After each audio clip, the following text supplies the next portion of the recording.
Welcome back to This Film Not Rated, a branch of the Music City Drive-In Podcast Network where we do not rate movies that we watched this week. You know there's no objective truth to the quality of a movie, but you're welcome to prove us wrong in the This Film Not Rated Gauntlet, which we go through week after week, trying to be objective about a movie, achieving that impossible goal that everyone on Twitter seems to strive for. Brief summary. Day Shift is Zombieland for vampires. Jamie Foxx, he's a vampire hunter in LA. And he really needs to pull a huge score, or his wife and daughter are going to move to Florida. Directed and produced by the team that are behind most of the John Wick movies, J.J. Perry and Chad Stahelski. Is the movie good or bad? Right. There are aspects of the film, like the opening scene, that really get the idea and premise of the film down in one shot. Did I already get out? Technically saying the entire movie summarized in one shot is a subjective opinion, but I'm still going to make you keep trying. This is why I'm saying I might get out in the first one. Then you have like the vampires themselves, which they are basically angry monsters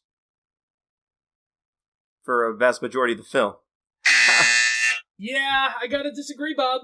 I've heard some criticisms of this. I've heard some criticisms of people saying this has a villain problem. There's an even mix of the kind of vampires you see in Blade. You know, like ones that are just monsters that run after people, or monsters like 30 Days of Night, and then you have the ones that are like the elites who sip blood in like wine glasses. And you know what? The thing is, I would argue more that this movie has a problem with exposition dumping, where I think actually using a familiar set of vampire monsters, like, does the movie a service. The same way that John Wick is technically terrible in terms of writing. A villain problem. You have a bunch of faceless bodies dying, and there's a gang lord. Yeah. The end. Right. Right? But I don't genuinely believe John Wick has a villain problem, because the point there is what they're able to do with a premise that already exists to point out that there are problems with the way, you know, other studios and other teams have been treating action movies. I don't know, it's a stunt show. And that's really what it is. And you have Carla Souza, who is playing, like, the vampire, like, head of everything. And just the way that she does that ethereal, nihilistic flaunting, you could have a character like Viper, you know, is an excuse to basically not emote.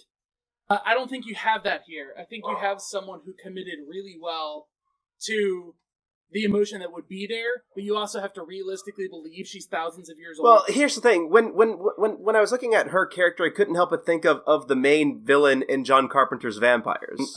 Ultimately, he's a boring character that isn't around that much, and you don't really get a lot of his motivations until the very end, and even then they're... With John Carpenter, they're kind of nebulous. Right, hang on. So, right there, the couple of pieces, right? You don't get his motivations till the end. Here, they're delivered earlier. Yeah, more in pieces, but like you get a better sense of why she's doing it, and you get the full scope by around the end of the film. But yeah, but point is they are there. But I think that's the end of the questions, though. So it is. You're free. So what made you want to watch Day Shift? Mostly the trailer. Yep. And I like Jamie Foxx as an actor.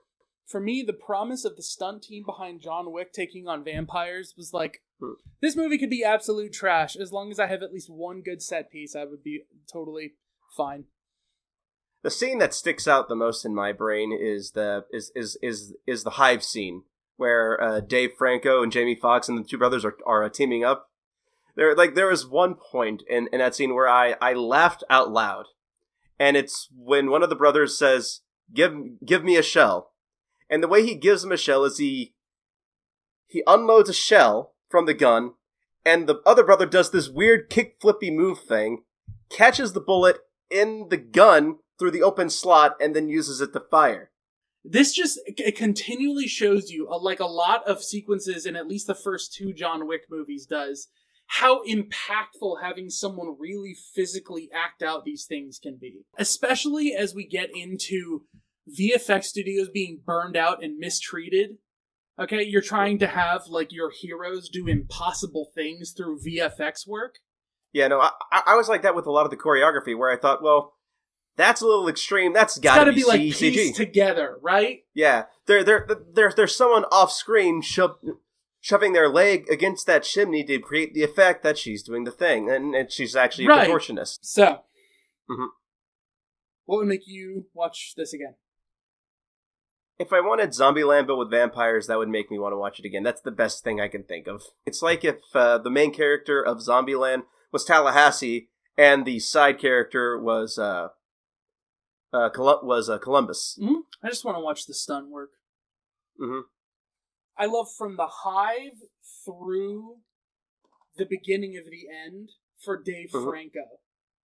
That is like the whole movie to me, like, which feels like I'm underappreciating aspects of it, and that is underappreciating aspects of it. But oh man, that it's just so satisfying. And I know that Jamie Foxx was pushing heavily to get Dave Franco in on the film. Like, he wouldn't do the film unless they got Dave Franco in on it, because he liked his comedy and how he delivered things. And what's that? Oh, I've not seen that. Like Colin Farrell remake of Fright Night? You've shown me, I think, the ending of it. Anton Yelchin's fantastic. Colin Farrell's fantastic. I really like this one, but there's a super soft spot for the original one there. It's just an impressive remake as far as remakes go. Dave Franco plays a school bully in that.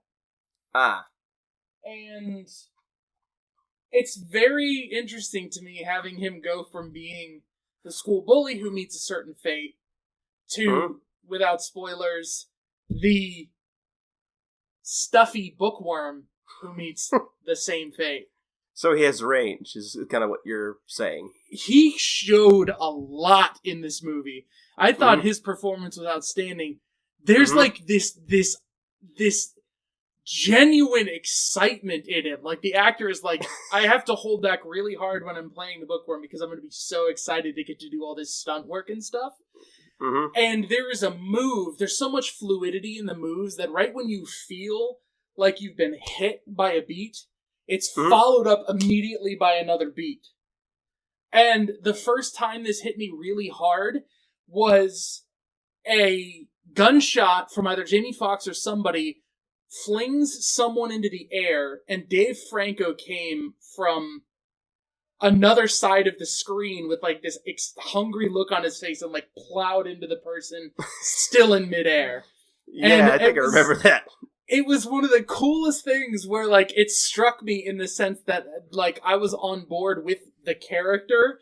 Like, I'm gonna pull this crazy thing off, and they pulled off a crazy thing. Yeah. Like, absolutely. All right. And that's what I liked about the movie. What I disliked about the movie is the exposition, the things that most people are saying are kind of like negative about it. There are weird things in this movie that I didn't believe. Like when he drives his truck off-road and his daughter is supposed to continue to be distracted by her iPad. Don't believe it. Like, it's weird that vampires don't break my immersion, but that absolutely did. Like, so. Also weird, like after she was done with her race, he was like, yeah, you can help me out. Okay. That was interesting to me because I feel like he shifted tactics, but not really.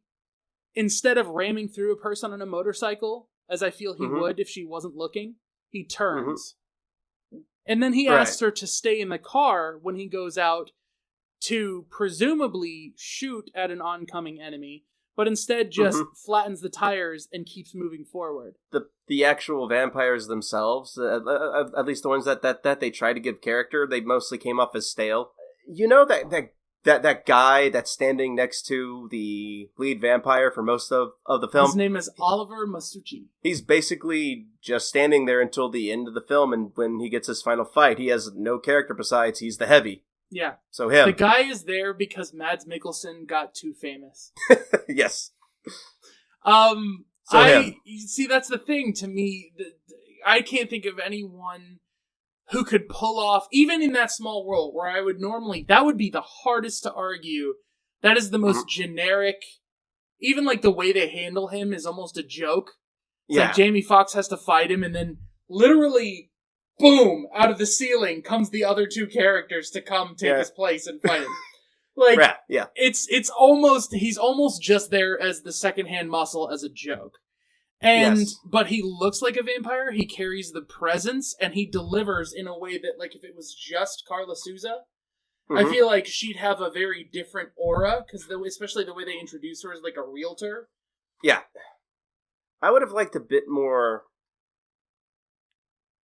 context as to, like, what exactly, Jamie Foxx did to get him taken out of the Union to begin with. I know they showed that he had this big stack of files, and that one of the offenses was the death of a Union member due to negligence or something along those lines. But they never gave like an all-out reason why what the final straw was, and maybe it could have been something that maybe we're more understanding of why they kicked him out or something along those lines, which would have put us more in the seat of the leader. But other than that, I very much enjoyed the film. It's not a thing that's going to stop me from going back to watch it. Thank you all for listening. Again, we are This Film Not Rated. You can follow us on Twitter at TFNRCMEL. You can also follow me, Eric, at High Contrast FLM, and you can follow me on Twitter at 90sgamer407 and on Twitch at Merrick_tainment, where I stream video games. I'm currently streaming through Star Wars Jedi Outcast. Make sure you visit the MusicCityDrive-In.com for links to information on fantasy football, other movie reviewers, all kinds of different types of entertainment. Thank you all for listening so much. Mwah, mwah. Also, one vampire bite/kiss for each and every one of you who listened. Go tell Twitter that you got a vampire kiss.